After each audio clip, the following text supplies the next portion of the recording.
Amazon Web Services, or AWS, is the world's largest cloud service provider with over 175 services.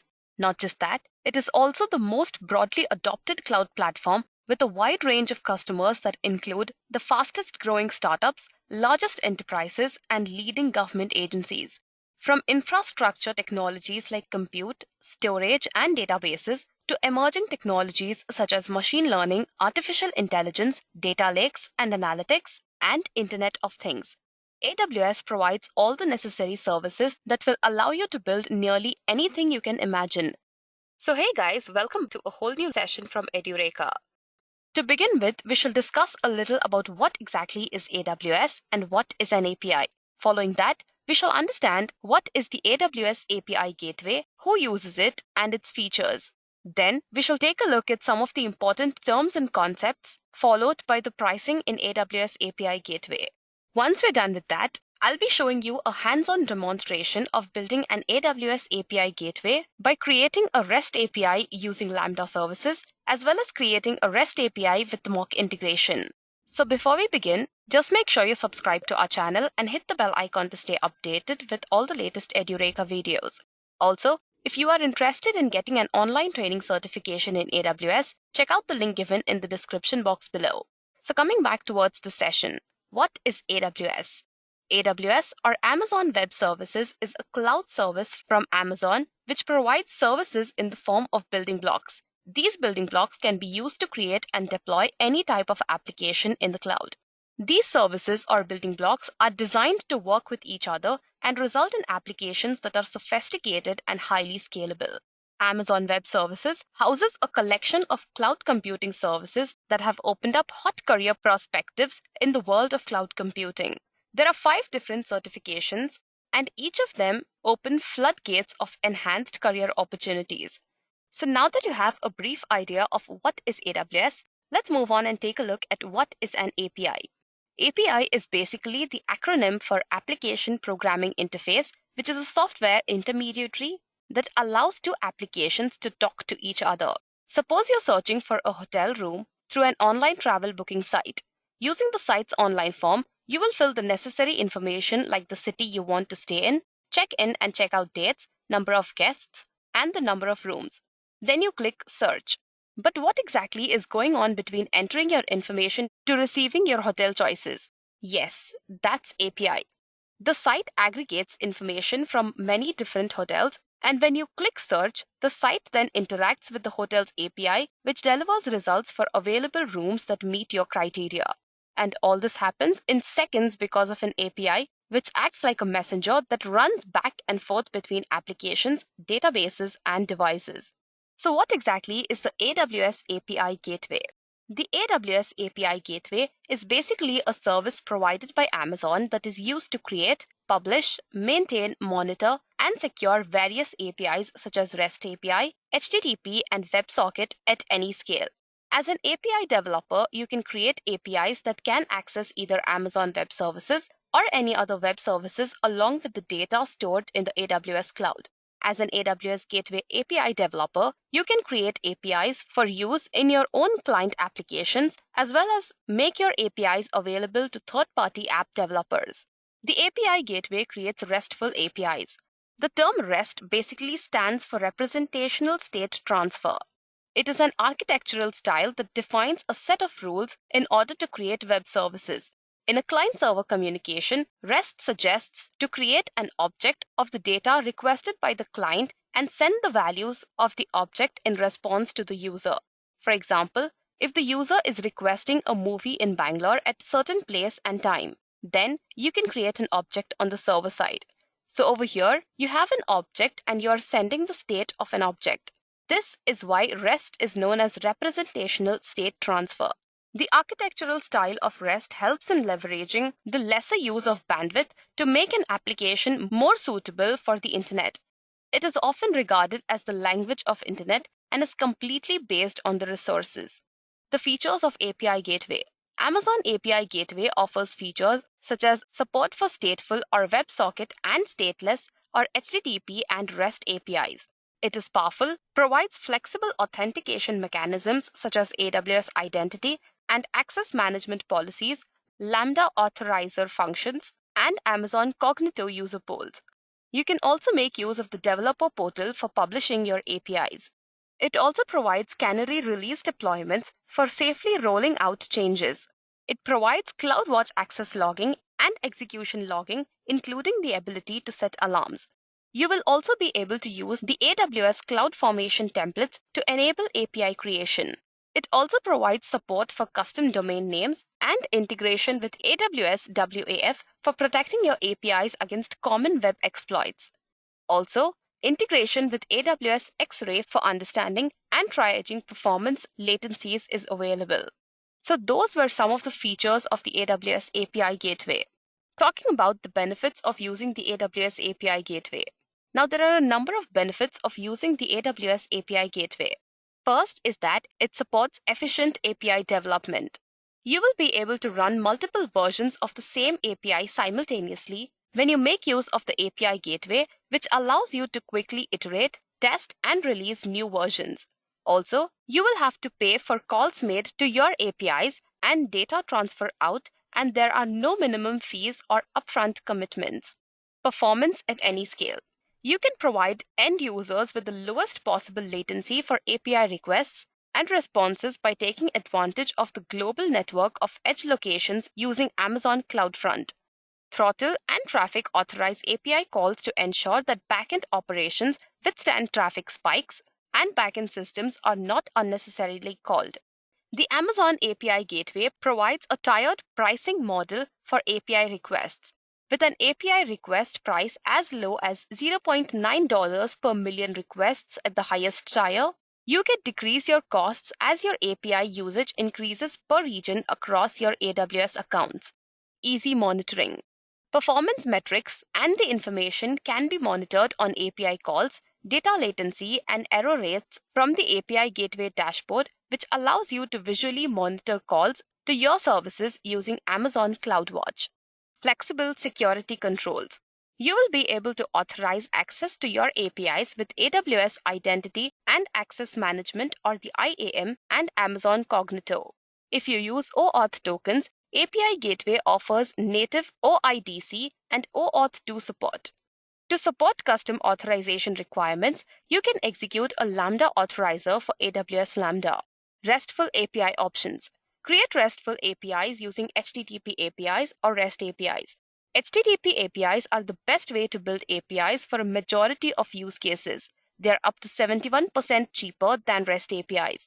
If your use case requires API proxy functionality and management features in a single solution, you can use REST APIs.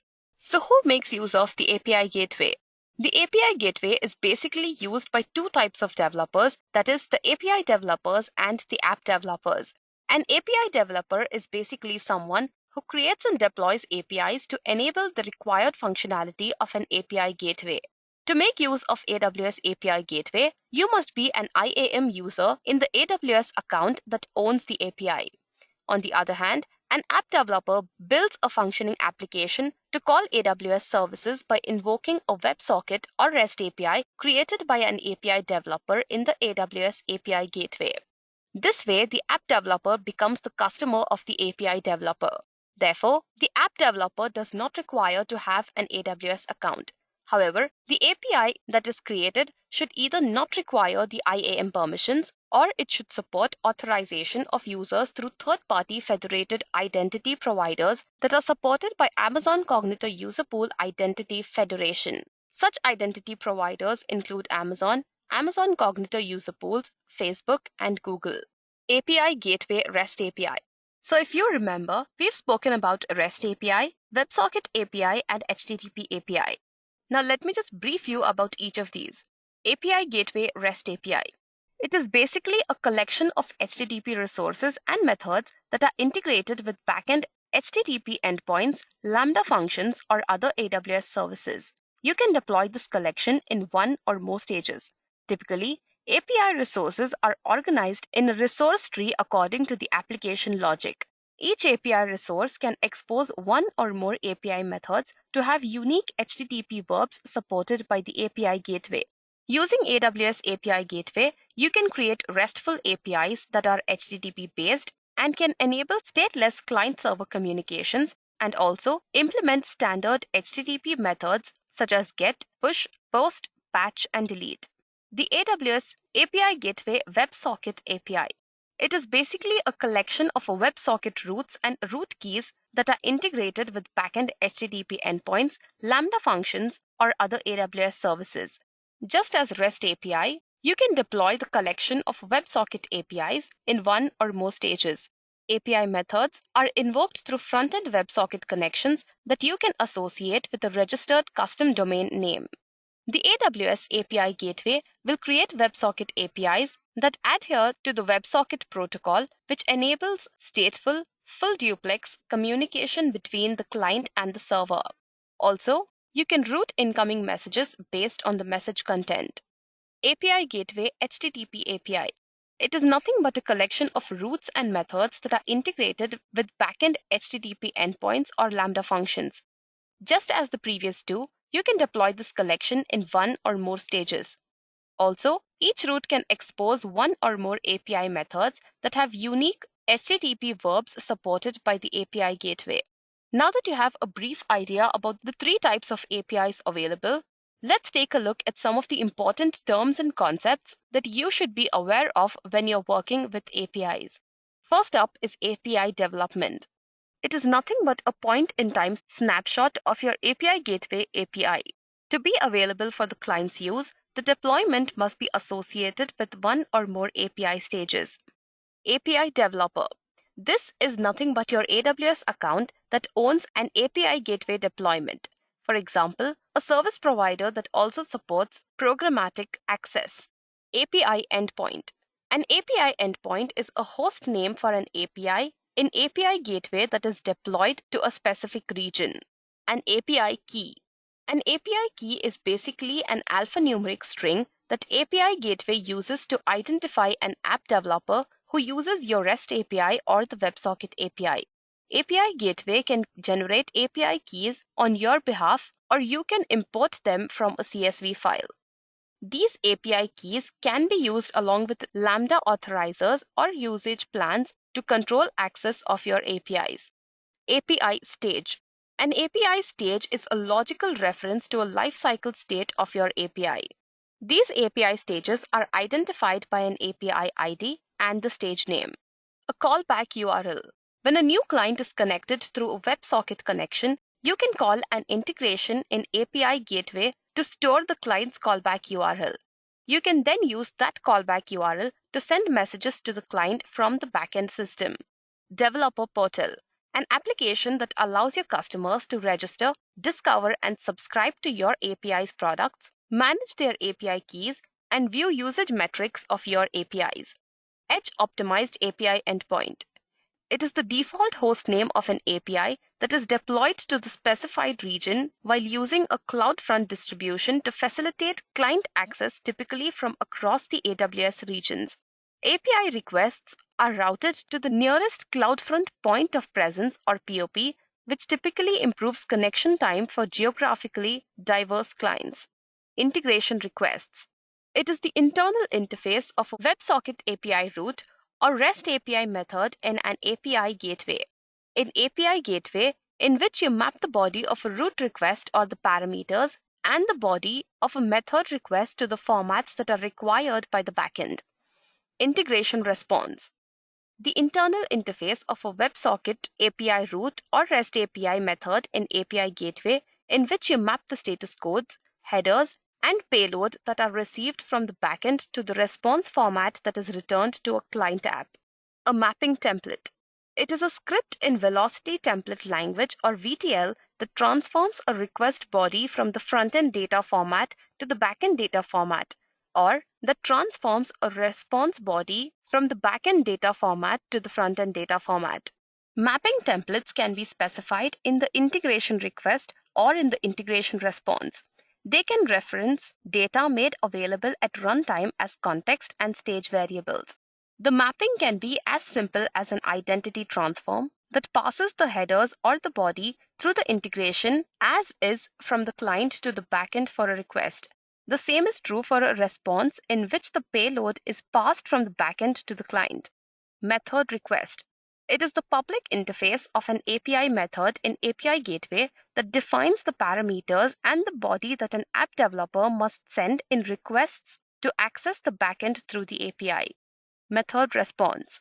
It is the public interface of a REST API that defines the status codes, headers, and body models that an app developer should expect in response from the API. Mock integration. In a mock integration, API responses are generated from API Gateway directly without the need for an integration backend. As an API developer, you decide how API Gateway responds to a mock integration request. For this, you configure the methods integration request and integration response to associate a response with a given status code. Model. A model is basically a data schema specifying the data structure of a request or a response payload. A model is required for generating a strongly typed SDK of an API. It is also used to validate payloads. A model is convenient for generating a simple mapping template to initiate creation of a production mapping template. Although useful, a model is not required for creating a mapping template.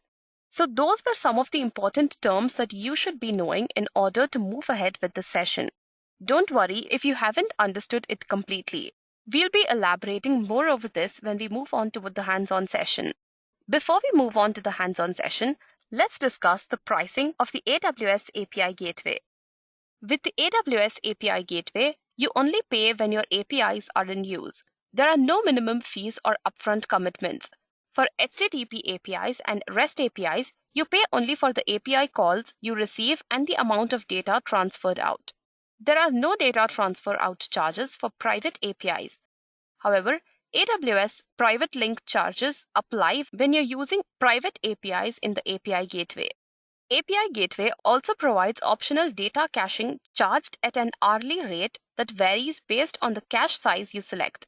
For WebSocket APIs, you only pay when your APIs are in use based on the number of messages sent and received and the connection minutes. The API Gateway free tier includes 1 million HTTP API calls, 1 million REST API calls, 1 million messages, and 750,000 connection minutes per month for up to 12 months. Post-free tier services, you will be charged based on the region, the type of API service that you use, and the number of requests. To know more in detail about the pricing, you can check out the official AWS API Gateway pricing page. Here, you will find all the necessary details based on the region of your choice. Now let's move on towards the most interesting part of the session, which is creating APIs using the AWS API Gateway. Prerequisites. Before using the Amazon API Gateway for the first time, you must have an AWS account. Therefore, you will have to sign up for an AWS account. And once your account has been created, you should also create an AWS Identity and Access Management, that is an IAM user with administrator permissions. To know more about how to create an AWS account, make sure to check out AWS Crash Course video from Edureka. Creating a REST API using Lambda. Now before doing that, I'll just brief you about what is AWS Lambda. AWS Lambda is basically a serverless compute service, meaning the developers don't have to worry about which AWS resource to launch or how they will manage them. All they have to do is just put the code on Lambda and it executes. The AWS Lambda executes your backend code by automatically managing the AWS resources. When we say manage, it includes launching or terminating instances, health checkups, auto-scaling, updating or patching new updates, etc. So in order to create a REST API using AWS Lambda, the first thing that you have to do is create a Lambda function. Now to do that, you will have to open up the AWS console. Now if you already have an AWS account, just log into your account. Else, create a new account before you get started. Please note that AWS will provide free services for an year, and to know more about the free tier services, you can check out Amazon's official page for the same. Now since I already have an account, what I'm going to do is just log into my account and get started. Okay, so once you've logged into your account, you'll be able to see the AWS Management Console, which is just as you can see on the screen. Now, as you can see, there is a huge list of services that are provided by AWS. So if you just scroll down, you will notice that the Lambda service is present under the Compute section. So just click on that to move on to the Functions list page. This page basically shows all the functions that you have created in the current AWS region. Please make a note that recently created functions might not immediately appear. It might take a while for them to show up. Now, as you can see, this page has several options such as create function, filter, actions, etc.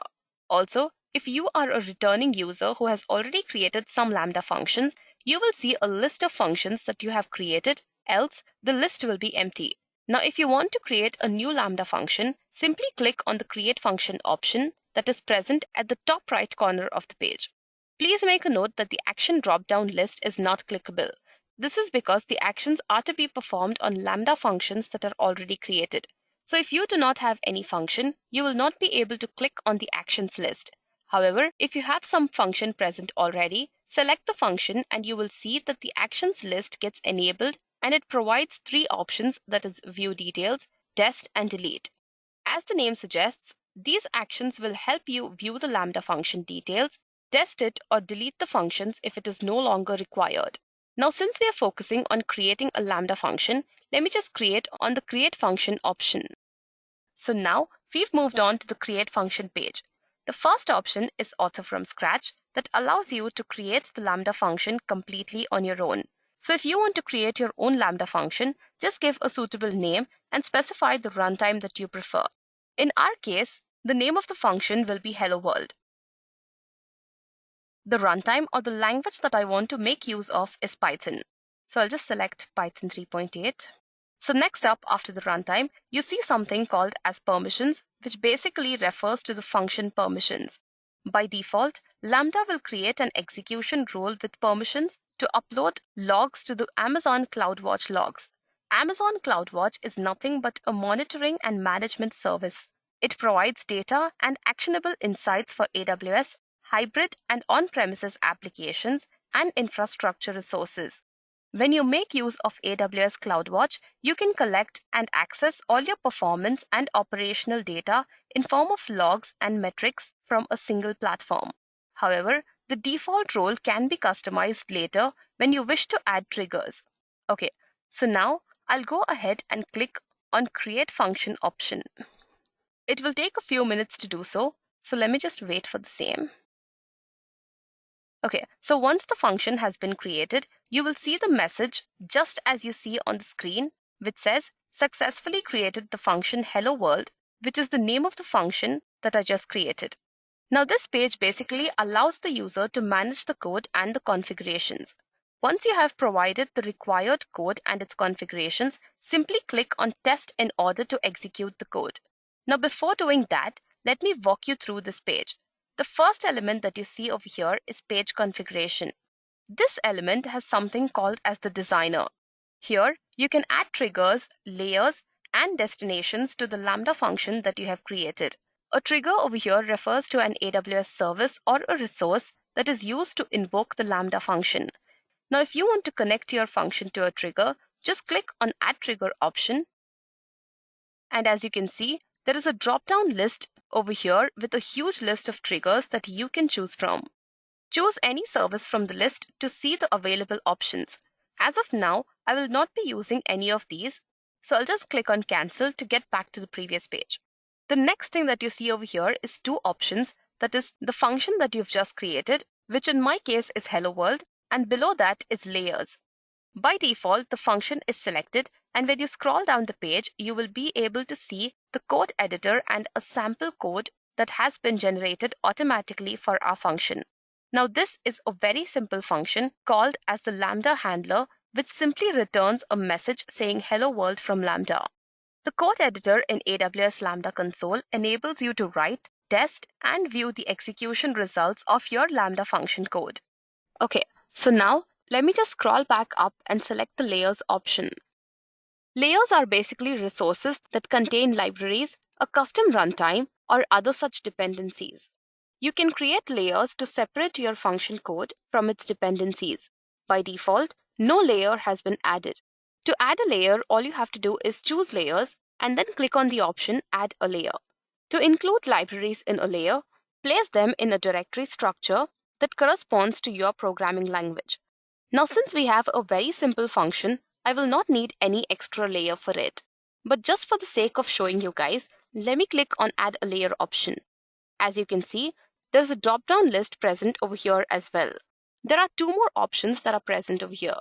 One is Custom Layer and the other one is Specify an ARN. In the Custom Layer option, you will see any of the previously used or created layers. Since I've not used any, my list is blank. The next option that I see over here is to use an ARN. ARN basically stands for Amazon Resource Name. Entering an ARN enables you to use the layer that is shared by another account or a layer that does not match your function's runtime. The format in which you should specify an ARN is shown in the text bar itself. Okay, so now let's get back to the previous page. So I'll just click on Cancel. Next up is the Destinations option. Destinations are AWS resources that receive a record of an invocation after success or failure. You can configure Lambda to send invocation records when your function is invoked asynchronously or if your function processes records from a stream. To add a destination, choose Add Destination option. The contents of the invocation record and supported destination services vary by the source.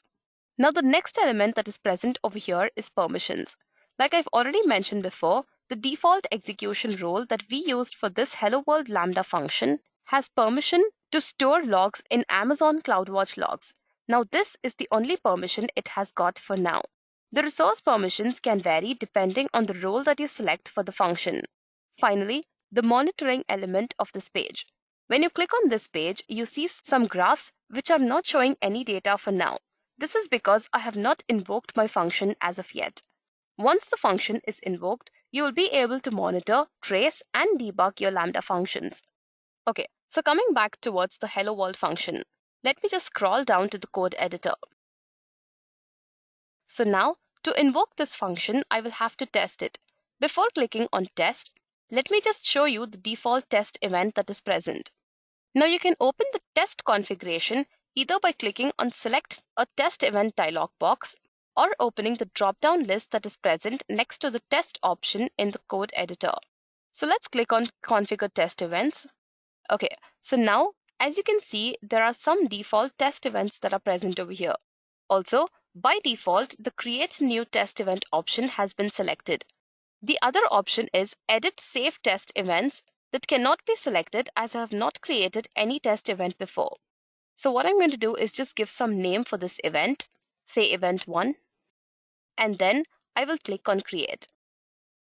Okay, so now our function is ready. To invoke the Lambda function, click on Test. As you can see, the message says execution result has succeeded. When you open the details, you will be able to see the summary of the log output. The summary section shows the key information such as the time taken for the execution, build duration, which is 100 milliseconds, request ID, etc., reported in the log output. The log output section will show the logs generated by the Lambda function execution. When you check the monitoring page this time, you can see that the metrics over here have updated. In order to gather some more metrics, all you have to do is just execute or run the Lambda function a few times. Okay, so now our Lambda function is ready. The next thing that we have to do over here is create the API Gateway. So in step 2, you have to get back to the AWS console and from Networking and Content Delivery Service list, select API Gateway. Now in case you have already created APIs earlier, you'll be able to see them just like how you were able to see the Lambda functions list. Now, if you want to create a new API, click on Create API option. If you are using the API Gateway list for the first time, you see a page that introduces you to the features of the API Gateway. Now, since we are constructing on building a REST API, I will click on Build from REST API option. When you do this, you'll be able to see the Create New API page. Under Settings, for API name, you can enter any name and I'll be entering New API. Next, if you wish, you can enter a description in the description field. However, this is optional, so you can leave it empty as well. In my case, I'll just leave it empty. For the endpoint type, I'll keep it regional. Now once that is done, click on Create API. Okay, so as you can see, under Resources, there is nothing but just a slash. This basically depicts the root level resource, which corresponds to the base path URL for your API. Next, click on the Actions menu. From the Actions menu, click on Create Method. When you do this, you will see that a new drop-down menu pops up below the root directory. This list basically consists of basic API methods such as get, put, post, delete, etc. For the purpose of this tutorial, I will select the get method and click on the tick mark beside it in order to save the choice that I just made. So as you can see, the get method setup pane has opened, and by default, the Lambda function option has been selected. If you remember, prior to creating this API, we created the Lambda function that we wish to use along with this API. So next, select the Use Lambda Proxy Integration option. For Lambda region, choose the region that you created the Lambda function in. In my case, it's Ohio. Now, since Ohio is in US East 2, I'll just keep the region as US East 2. Please select the region according to where you have created your Lambda function. In the Lambda function field, enter the name of the Lambda function that you created earlier. Okay, so as you can see, the moment I type H, the function hello world is displayed in the drop-down menu. In case you forget the name of the function that you have created, just type any character and delete it. Then you will be able to see a drop-down menu that shows the Lambda function that you have created earlier. Leave the used default timeout checked, and finally click on the Save button to save your choice. Okay, so as you can see, a pop-up named Add Permission to Lambda function has been displayed that says, you are about to give API Gateway permission to invoke your Lambda function. Now this is exactly what we want. So just click on OK. So next up, you will see another pane that is Get Method Execution pane. As you can see, this execution pane consists of a number of items. The client box over here represents the client, which is the browser or the application that calls your API's get method. If you click on the test link and then click on test, this simulates a get request from a client. The method request box represents the client's get request as it's received by API Gateway.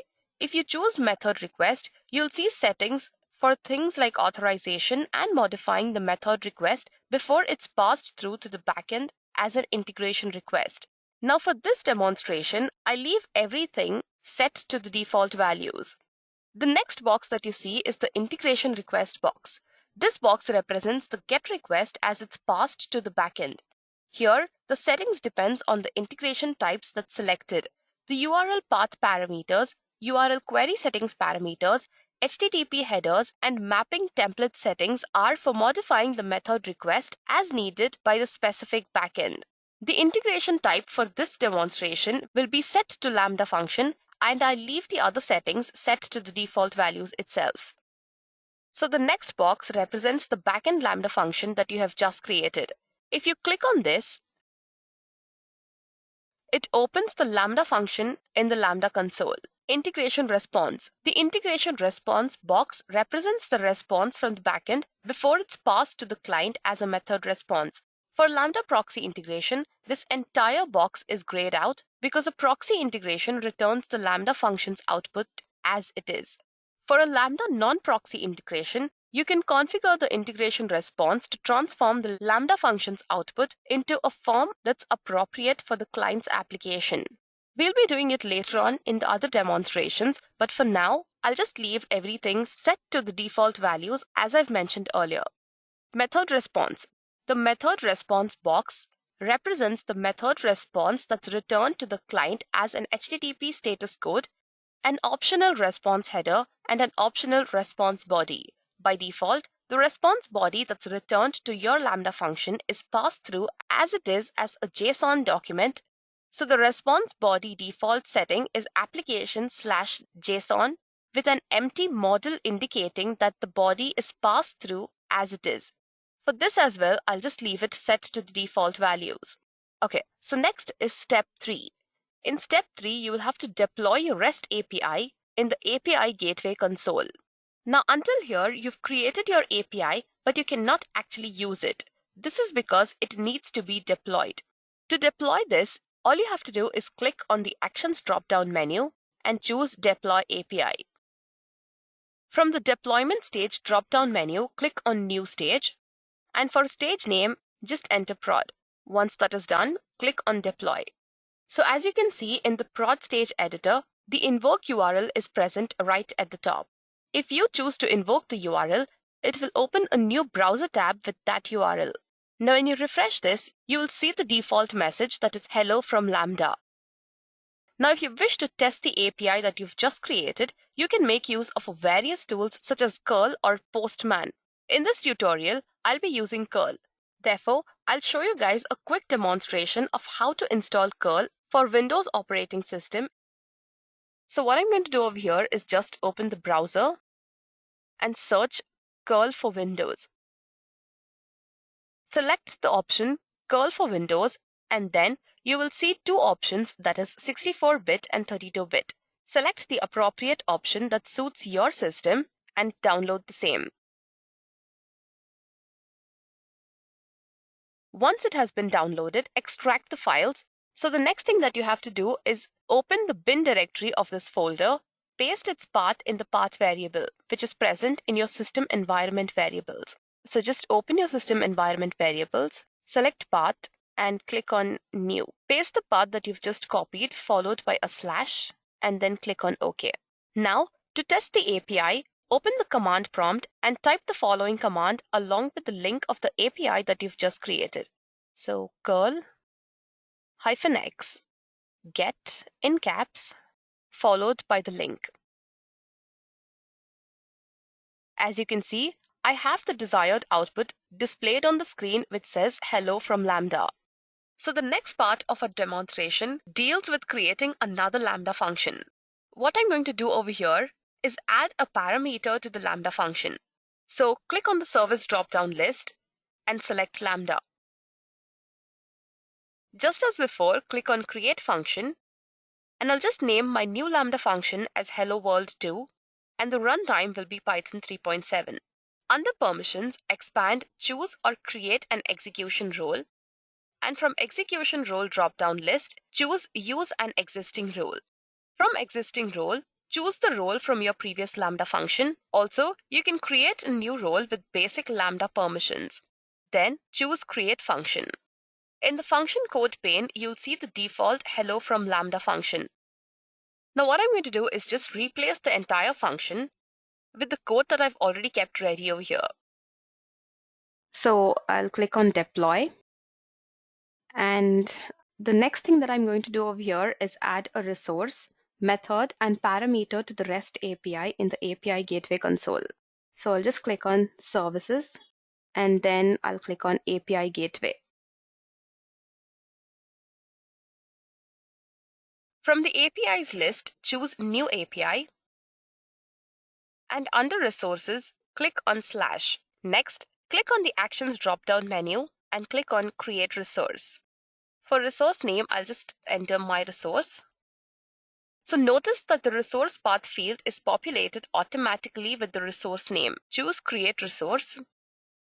Next, from the Actions drop-down menu, choose Create Method. And under the resource name, that is my resource, you will see a drop-down menu. Choose Get, and then I'll just click on the checkmark icon to save the choice. Now in the My Resource Get Setup pane, for integration type, I'll just keep it as Lambda function. And for Lambda region, just like before, we'll choose the same region where we've created the Lambda function. In my case, it's US East 2. In the Lambda function box, type any character and then choose the Lambda function that you've just created, which is Hello World 2 in my case, from the drop-down menu. Now, in case the drop-down menu doesn't appear, just like I've told you earlier in the first session, type any character and just delete it. So once you've selected the Lambda function that you created, click on Save. So once this is done, you will see the Add Permission to Lambda function pop up. Now this basically says that you're going to give API Gateway permission to invoke your Lambda function. Now since this is what we want, I'll just click on OK. In order to grant the API Gateway the permission that is required. Now once that is done, you will see the My Resource Get Method execution pane. Unlike the previous session, this time the integration response box is not grayed out. So just click on Integration Request and then expand the Mapping Templates option. Okay, so next, set the Request Body Pass-Through option to when there are no templates defined. So I'll just do that. And then I'll choose Add Mapping Template. For the content type, what I'm going to do is just type application/JSON and choose the checkmark icon. And then I'll click on the checkmark icon. Now in our case, the content type is application/JSON. Now in the template window, I'll just enter the code that I've already kept ready.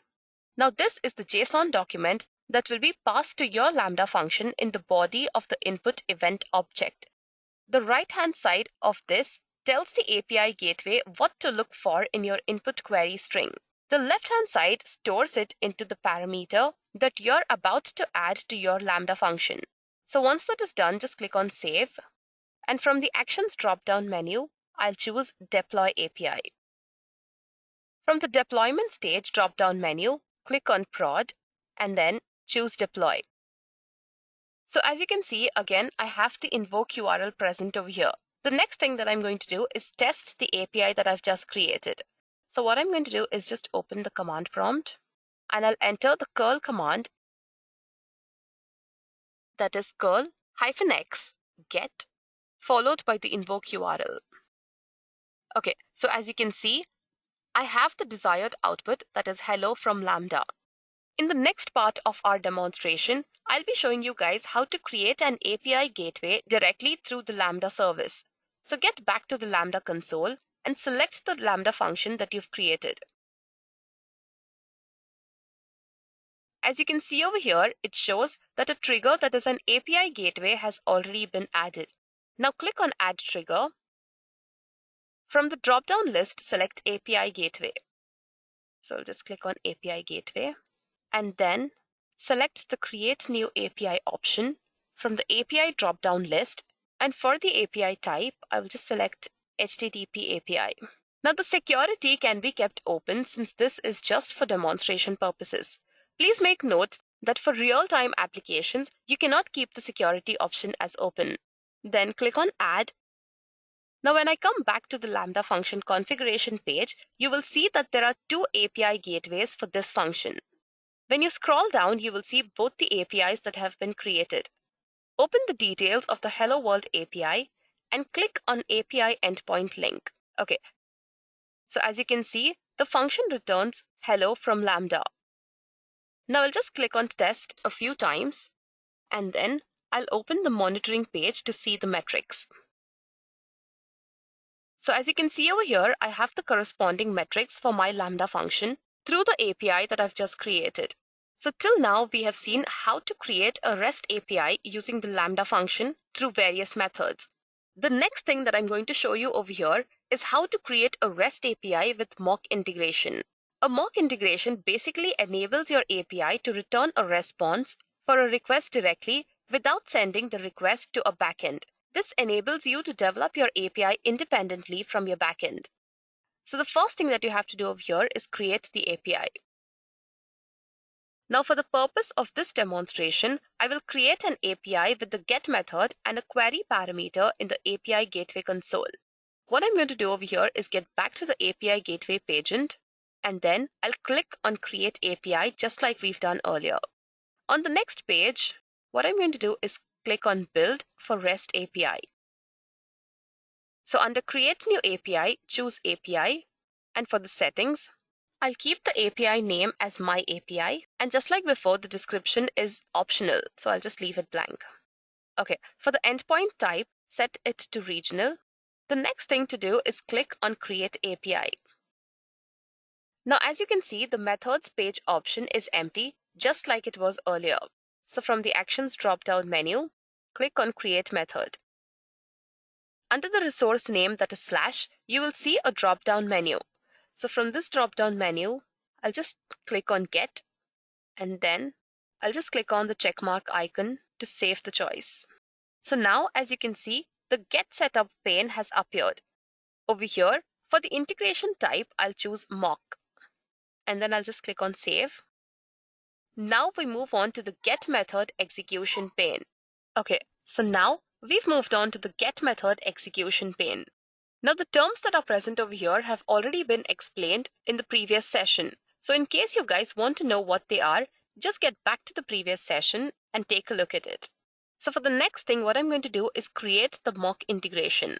In this step, instead of integrating with the backend, I'm going to add a query string parameter to the get method, and then I'll specify the response codes and messages that our API will have to return. So first, create the query string parameter. Now for this, I'll just choose method request.